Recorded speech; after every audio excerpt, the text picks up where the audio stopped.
and you don't even need protection. Just rip open that package and it's all yours.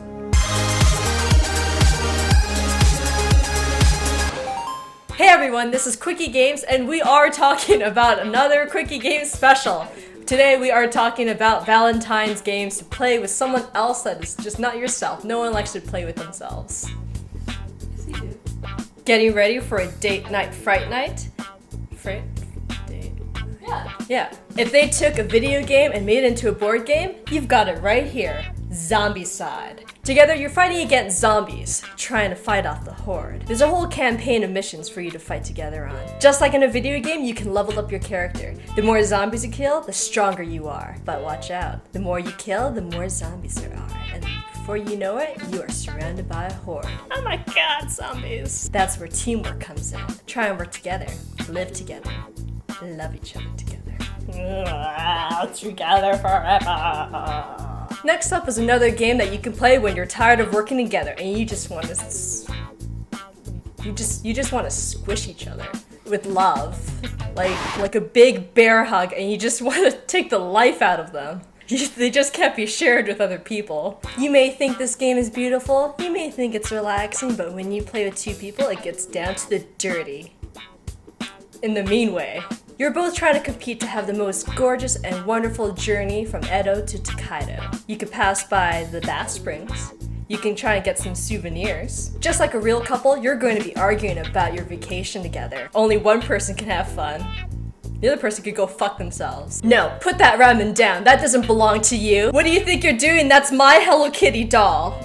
You don't get to have it. You're gonna try and beat them and have a more wonderful vacation than them. Try and stop them from going to the bath springs. They're much needed vacation time for themselves. Because you know what? You're more deserving of that beautiful vacation. You're more deserving of that Hello Kitty doll. They don't need that. You have more fun with yourself anyway. Once the journey ends, the player that wins is the one who accumulated the most points. Points in the way where you had the most fun on your alone time. By my experience, I get a lot of points when I'm at the bathhouse. You might even pick up a toy from the souvenir store and get points from there.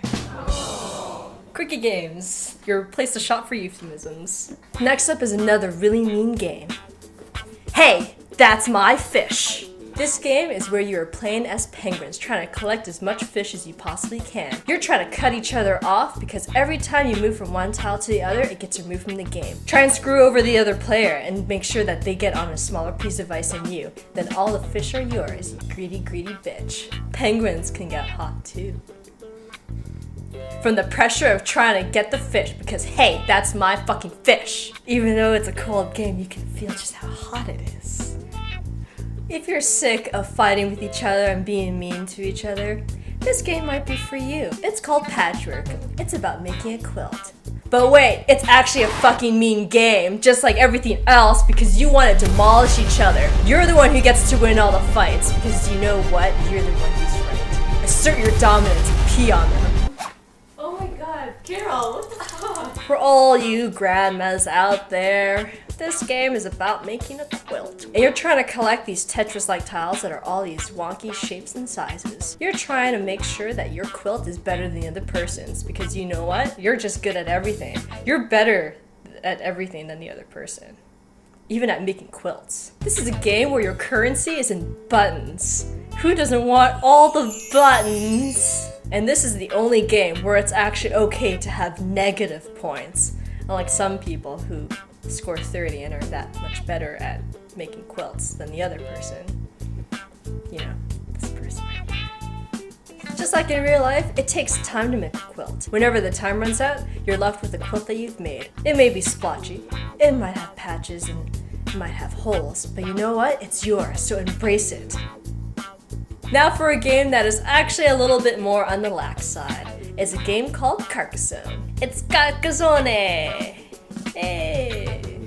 Don't make me sound racist. The thing to love about this game is that the board is always going to change. You're making the board as you go along with these little tiles, creating a world of your own. Here's what you're competing for. Shocker, spoiler alert, you're competing for points. Finish a road and you get 1 point for every tile that makes up that road. Finish a city, you get 2 points for every tile to finish that city. Complete a monastery and you get the bala 9 points. You could even try and steal them from the other person, because you know what? Fuck you, it's that kind of game. See that nice giant city that other person is building?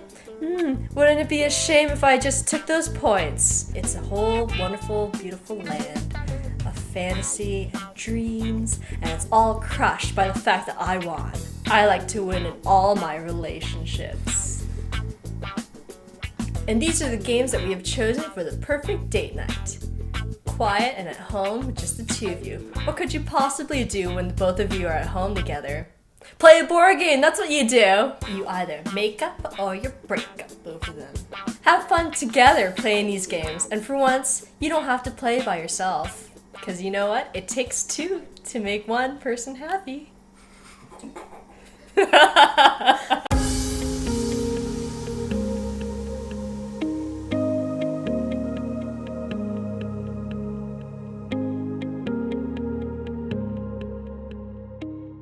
Okay, so all that you just put, shift it a little bit to the left. To the left, to the left. Everything you own in the box to the left.